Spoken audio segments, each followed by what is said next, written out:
Es profesional con 16 años como consultor de empresas.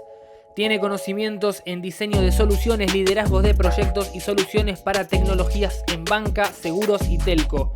También cuenta con experiencia en soluciones cognitivas y tecnologías Watson. Experimentó soluciones de diseño basadas en Big Data y Analytics y la optimización de marketing para banca. Actualmente es director de tecnología de IBM Argentina. Le damos la bienvenida a Román Zambrano. Y una de las cosas que quería comentarles hoy justamente es cómo las organizaciones han venido trabajando con todos estos temas, ¿no? Con temas de transformación digital, pero también con cómo les ha venido afectando todo este proceso de la cuarentena, ¿no? Y un poquito entender qué es esto de transformación digital y si es un tema full marketingero o si es un tema que realmente está pasando o no está ocurriendo, y si la pandemia, cuarentena, COVID o como lo queramos llamar, aceleró o no este proceso. Es un poquito mesa abierta, si me quieren interrumpir con preguntas, disparen, está perfecto.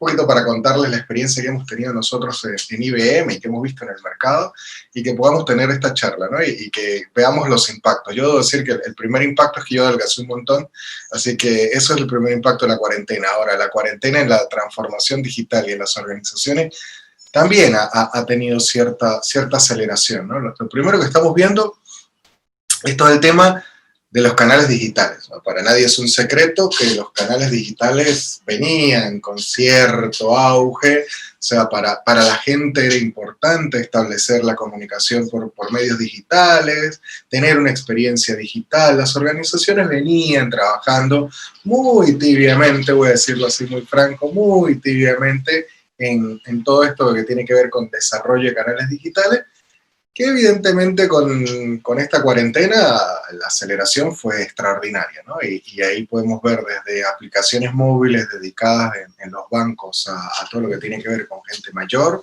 hasta todo lo que ha sido el desarrollo de pedidos y de experiencias a nivel digital, ¿no? Entonces, por un lado, cuando vemos todo el modelo de transformación digital que se tenía hace un año y que se tiene ahora, efectivamente el desarrollo de una experiencia digital es el primer paso que tuvo auge y que ha tenido mayor fuerza. Las organizaciones se están apalancando en varias tecnologías para hacer eso, pero lo primero es en metodología, ¿no? Cómo yo empiezo desde la organización a buscar tener esa agilidad que antes no estaba, cómo yo empiezo a salir rápido al mercado, probar algo y volver. Eso era algo de lo que se hablaba mucho, pero que en realidad no pasaba. O sea, se hablaba en el sentido de, sí, vale, yo quiero empezar a probar, yo quiero empezar a prototipar, pero era muy tibia lo que realmente pasaba atrás.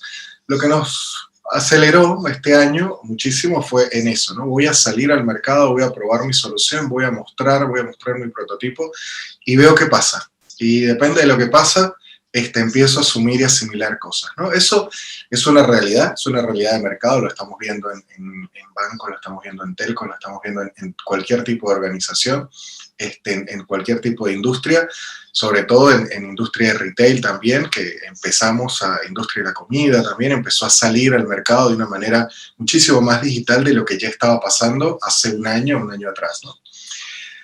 Ahora, ¿qué pasa? Si yo salgo al mercado con una experiencia digital y empiezo a hablar de experiencias de clientes y dedicarme al cliente y time to market y empiezo a hablar de un montón de cosas hacia afuera, me empiezo a dar cuenta, o se empezaron a dar cuenta las organizaciones, que no es solamente de cara hacia afuera, no es solamente cómo yo me muestro al mercado, sino que si yo le ofrezco a un cliente tener algo en un momento determinado, tener algo de forma rápida, poder hacer las cosas de la manera en la que el mercado me demanda, o yo empiezo a tratar de tener una oferta que sea lo más ágil posible, si yo no me adecué puertas adentro, si yo puertas adentro mis procesos tampoco se transformaron, entonces empiezo a quedar mal.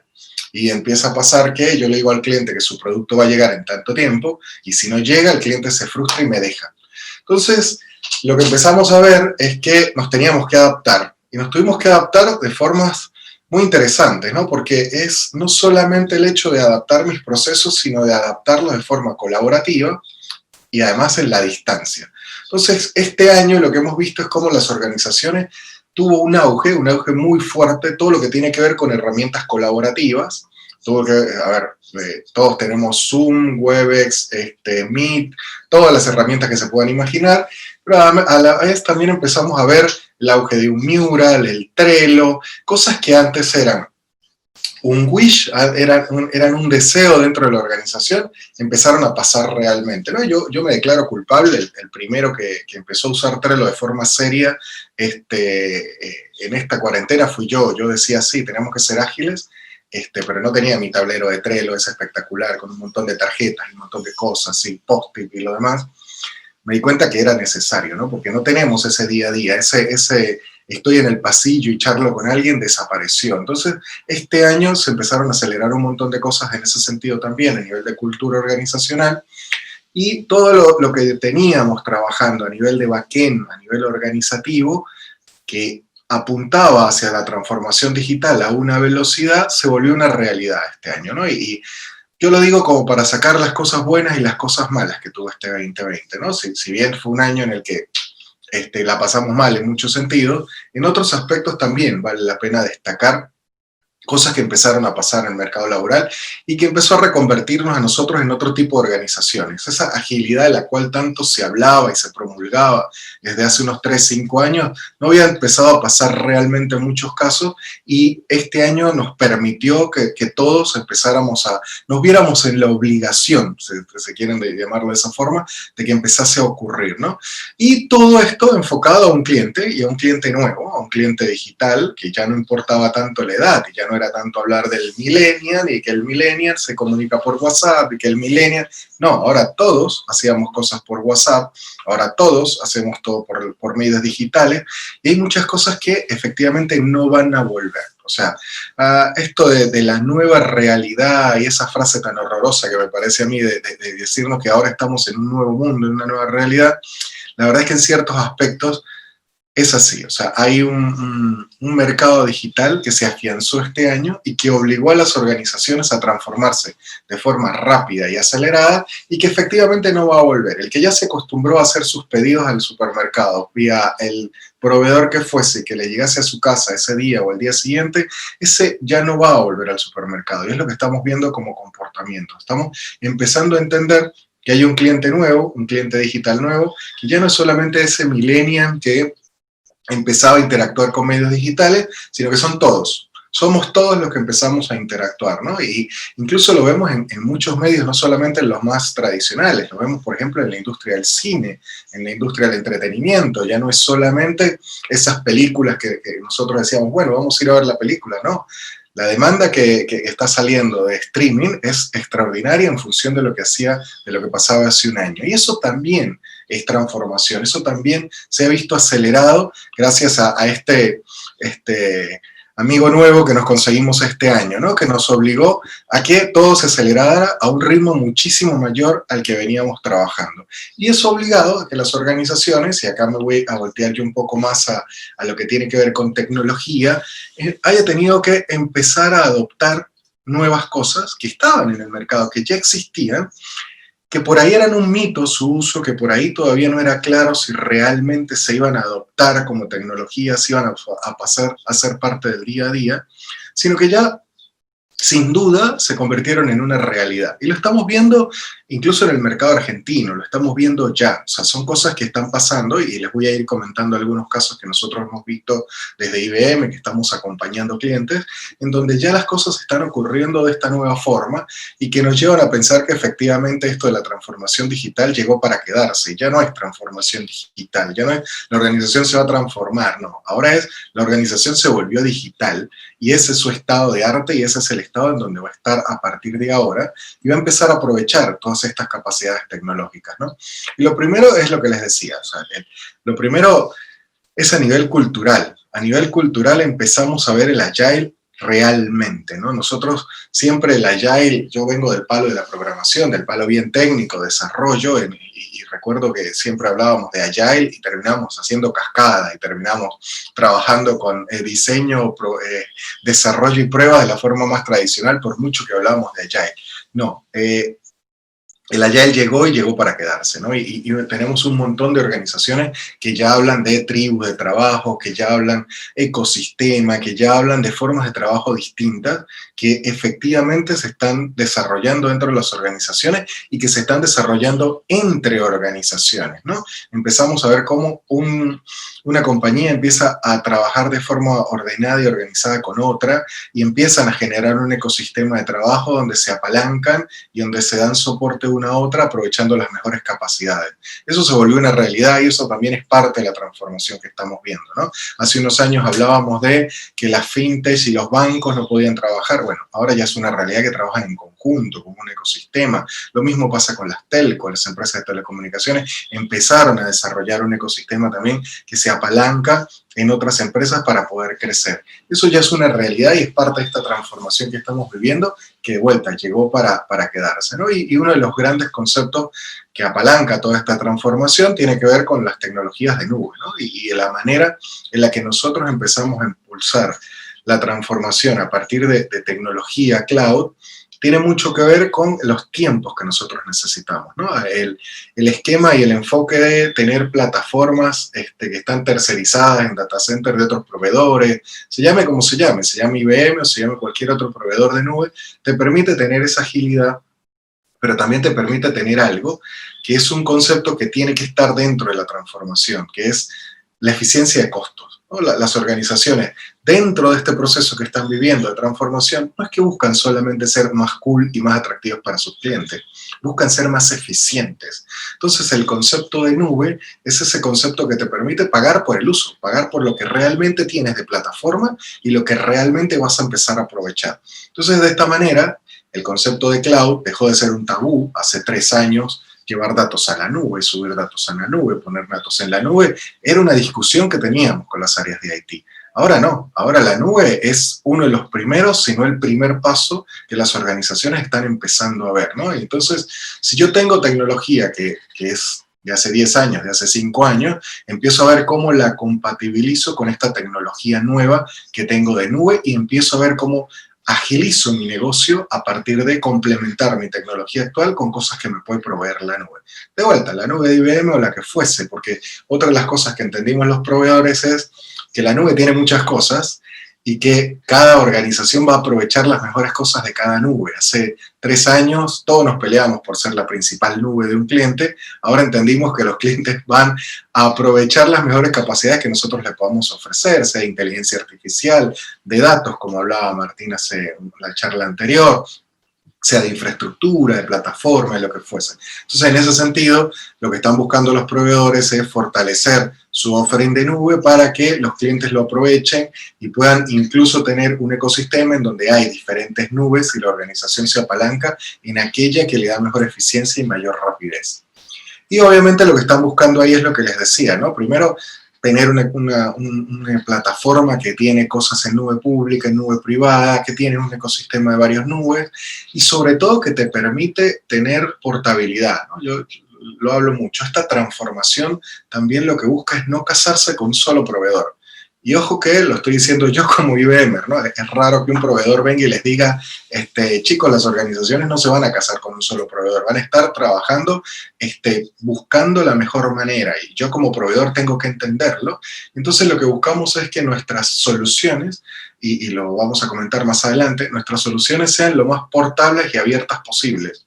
Y tomó mucho auge el tema del open source. Es otra cosa que se terminó de arraigar dentro de las organizaciones, ¿no? Eso de no tener un vendor lock-in, eso de no tener una única plataforma, te obliga a vos a tener un offering lo más estándar posible. Obviamente que sea seguro y obviamente que lo puedas gestionar y sea de fácil adopción. Pero este tipo de estándares le permiten a los clientes, a las organizaciones, no tener que preocuparse por aprender algo nuevo cada vez, ¿no? Y lo decía de vuelta, voy a citar a Martín, que su charla bien apasionada sobre datos, él hablaba de R, él hablaba de Python, y son lenguajes que cualquiera podría poder aprender y que no están casados con un proveedor en particular, ni con una tecnología en particular. Entonces lo que buscamos nosotros, los proveedores de tecnología, es que la gente que puede trabajar con R, que puede trabajar con Python, que va a ayudar a la transformación dentro de las organizaciones, use esos lenguajes que son de uso común dentro de nuestra nube, dentro de nuestra plataforma, y lo usa hoy conmigo, lo usa mañana con otro, y que aprovecha, dependiendo del momento, alguna u otra capacidad, siempre y cuando no se quede casado con un solo proveedor, ¿no? Y eso es un poco lo que estamos buscando nosotros, tanto en el offer y en el general que hay en el mercado. Y lo otro que estamos viendo, que está pasando muy fuertemente dentro del proceso de transformación, y acá ya voy a ir un poquito más rápido, es todo lo que tiene que ver con esto de tener grandes aplicaciones gigantescas, nosotros llamamos aplicaciones monolíticas en el ámbito de sistemas, ¿no? Que necesitaban un ejército de gente, que necesitaban un montón, un ejército de programadores atrás, que eran los que te permitían darle mantenimiento a esa solución. Bueno, eso ya no va más. Ahora nosotros ese enorme problema que teníamos para poder darle mantenimiento lo hemos convertido en pequeños problemitas. Y esos pequeños problemitas se van a encargar cada una de esas células, cada una de esas tribus. Y eso es parte de la transformación.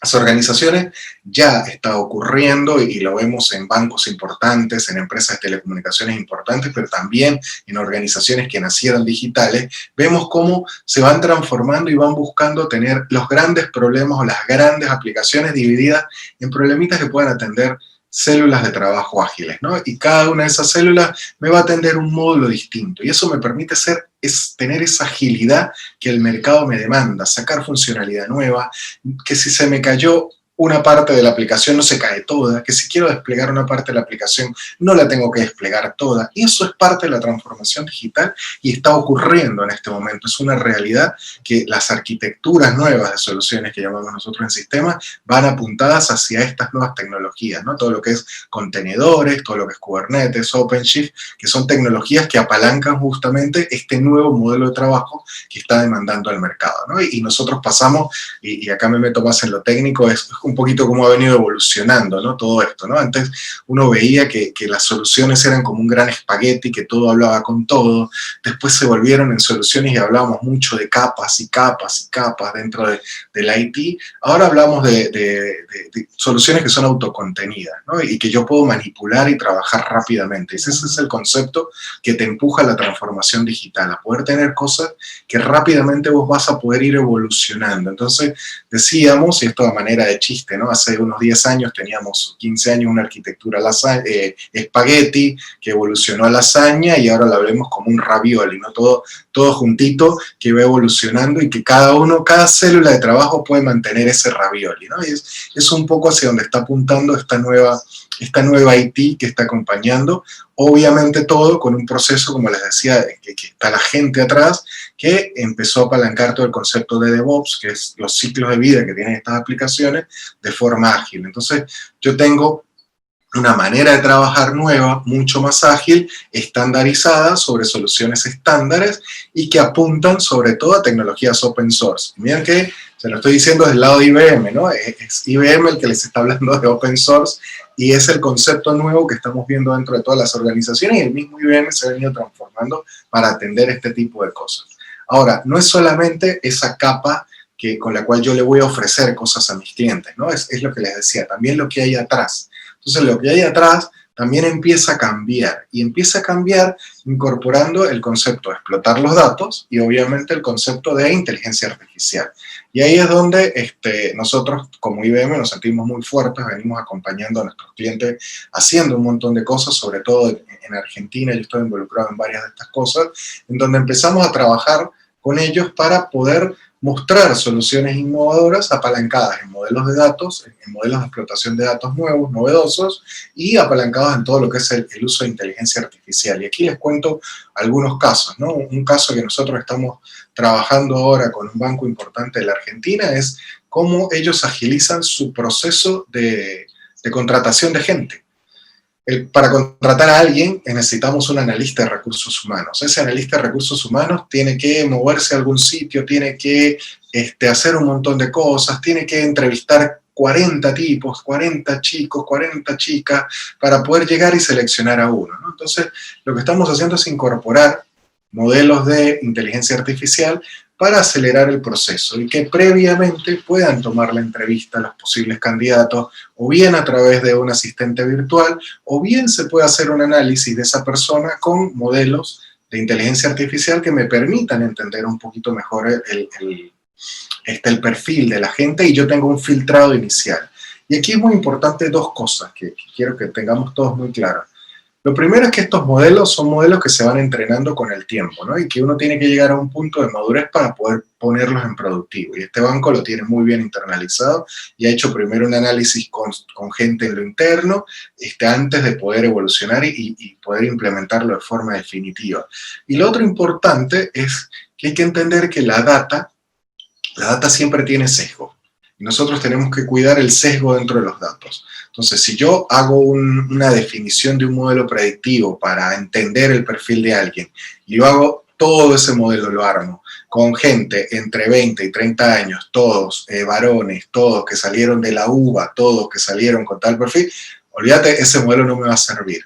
Entonces, lo que nosotros estamos impulsando dentro de las organizaciones es a atender mejor los modelos de datos, empezando por los datos mismos, ¿no? Y entendiendo cómo yo voy a alimentar la información de ese modelo para poder que no haya ningún sesgo. Y eso creo que es muy importante que se lo lleven, porque más allá de la tecnología, sea IBM o no, más allá de que el modelo lo armen con R, con Python o con lo que ustedes quieran, si después la muestra de datos que ustedes están haciendo, para lo que fuese, tiene algún sesgo, ese modelo no les va a servir. Entonces, en este caso fuimos muy cuidadosos porque era un caso que me iba a permitir a mí hacer un primer filtrado de candidatos. Entonces, si yo voy a hacer un filtrado de candidatos en donde yo ya partí con una muestra mala, voy a tener problemas, ¿no? Y esto lo que me permite a mí es acelerar procesos. En este caso, el proceso de reclutamiento en recursos humanos, ¿no? Pero también yo podría acelerar procesos, pues este es un caso particular en un juzgado, para que vean que no son solamente empresas grandes, un grupo de abogados, no es un juzgado, es un escritorio de abogados, que normalmente tiene que hacer análisis, cuando va a un juicio tiene que hacer análisis de los casos previos que son similares al que van a ir a atender, ¿no? Y cómo esos casos previos se atendieron. Entonces nosotros podemos, con un modelo también de Machine Learning, darle digamos, un resumen previo de los diferentes casos que se han atendido, ¿no? Y que el abogado no tenga que leer 50, 60, 70 antecedentes de un caso similar, sino que ya la inteligencia artificial le puede decir, mira, se han atendido de esta forma, se han identificado estas cosas particulares, los que se ganaron por esto, los que se perdieron por esto, y eso me ayuda a mí como escritorio de abogados que voy a ir a atender a mis clientes a poder tener una oferta muchísimo mejor y poder atender los casos de una manera muchísimo más eficientes. Y son cosas que estamos empezando a ver, ¿no? En diferentes industrias. ¿Cómo aprovechamos la inteligencia artificial efectivamente para poder acercarnos a tener mayor eficiencia dentro de mis procesos y dentro de mi trabajo?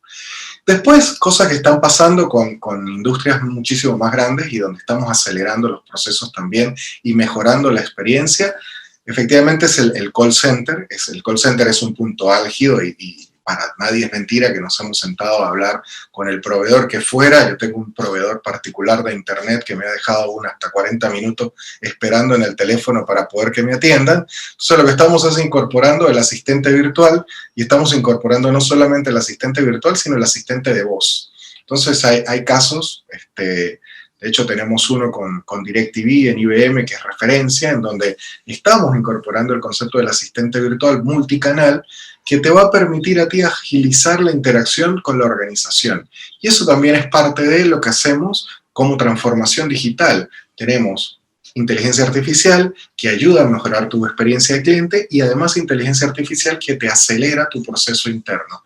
Y lo hacemos con simplemente un asistente virtual, que son soluciones que no tienen gran costo, que se implementan muy rápido y que pueden escalar de una manera importante en muy poco tiempo, ¿no? Y acá lo que estamos viendo es, además de incorporar el canal de chat natural, tradicional, sino también incorporar el canal de voz. Entonces, que la gente hable, ya no solamente sea una persona con la que está hablando, sino que también tengas a un bot y puedas extender tu ancho de banda dentro de un call center. ¿Qué otra cosa estamos haciendo un poquito más tradicional que estamos viendo en el mercado, además de toda esta modernización de arquitecturas y de definiciones y agilizar los procesos dentro de las compañías? Es el Machine Learning tradicional, del que les habló, por ejemplo, Martín en la charla anterior. Tenemos casos, por ejemplo, en industria del agro, en donde para definir en qué sitio es más factible la siembra, tenemos un modelo que, basado en los históricos de siembra, te dice, como empresa, esto lo estamos haciendo con S4, que es un partner de IBM, en donde ellos, con un montón de información, nutren ese modelo y ese modelo les dice la época y el lugar en donde va a ser mejor hacer la siembra. Y eso te agiliza y te eficientiza todo el proceso dentro del agro, ¿no? Que es súper importante y que es una industria que por naturaleza no se involucraba mucho con tecnología. Ahora estamos viendo cómo se está metiendo de lleno y está aprovechando todas las capacidades. Y otro caso un poquito más tradicional, y ya voy con tiempo bien, así que un caso más tradicional que estamos viendo, específicamente con banca, tiene que ver con comportamiento de cliente, ¿no? Es muy común que en los bancos, cuando hay cierto comportamiento, el banco detecta que es un cliente que o está insatisfecho, o es un cliente que por ahí te va a cerrar la cuenta, o es un cliente que te va a dejar de estar con vos, o por ahí también es un cliente para el cual vos no sos el principal banco. Entonces, dependiendo del comportamiento transaccional que vos vas teniendo, mes a mes, con tus pagos de servicio, con tus pagos de tu tarjeta, con cómo tu sueldo baja de un solo golpe, por ahí agarras y tu sueldo ya el primer día que te lo depositan desapareció. Eso ya es un comportamiento que tenemos casi todos, pero que bueno, también te dice muchas cosas. Entonces ahí lo que buscamos es tratar de definir cómo es el comportamiento en general y qué cosas puedo hacer yo para que ese banco se convierta en el principal banco del cliente y el banco en donde yo voy a tener más productos y voy a empezar a tener mayores acciones como cliente, ¿no? Y también lo hacemos con modelos de Machine Learning, entendiendo comportamiento y entendiendo todo lo que esta persona va haciendo. Y les decía, todo esto que venimos trabajando, sea o bien para mejorar la experiencia con modelos de desarrollo más ágiles, con arquitecturas más ágiles, o todo lo que estamos haciendo con temas de inteligencia artificial, están muy apalancados en este momento con los temas de transformación, con lo que es open source, ¿no? Por un lado, tenemos mucho de lo que es la tecnología de Watson, trabaja con R y Python, Watson Studio, todo lo que son los modelos de predictivos los podemos hacer con R y Python, y todo lo que es la parte más de transformación de la arquitectura está muy apalancada con lo que son tecnologías nuevas, ahora como son la parte de contenedores, Kubernetes, Docker, y obviamente todo lo que nosotros tenemos con la adquisición de Red Hat, que tiene que ver con OpenShift. Creo que voy bien de tiempo. Eso era un poco lo que les quería contar, ¿no? A ver, transformación digital, realidad o mito, es una realidad y la estamos viendo en Argentina. Tenemos casos reales, como los que les he ido contando, de cosas que están pasando, que efectivamente con la pandemia y con la cuarentena, efectivamente se aceleraron un montón, y que lo que nos están llevando es apuntarle a estos nuevos clientes que buscan por canales digitales tener atenciones más personalizadas, una atención que sea lo más cercana posible y sobre todo que sea lo más eficiente. Y del lado de la organización, lo que se está buscando con todo el modelo de transformación digital es eficientizar tus costos, o sea, que tu organización sea lo más óptima posible, pero que a la vez le pueda llegar con un mensaje adecuado a sus clientes en el momento preciso.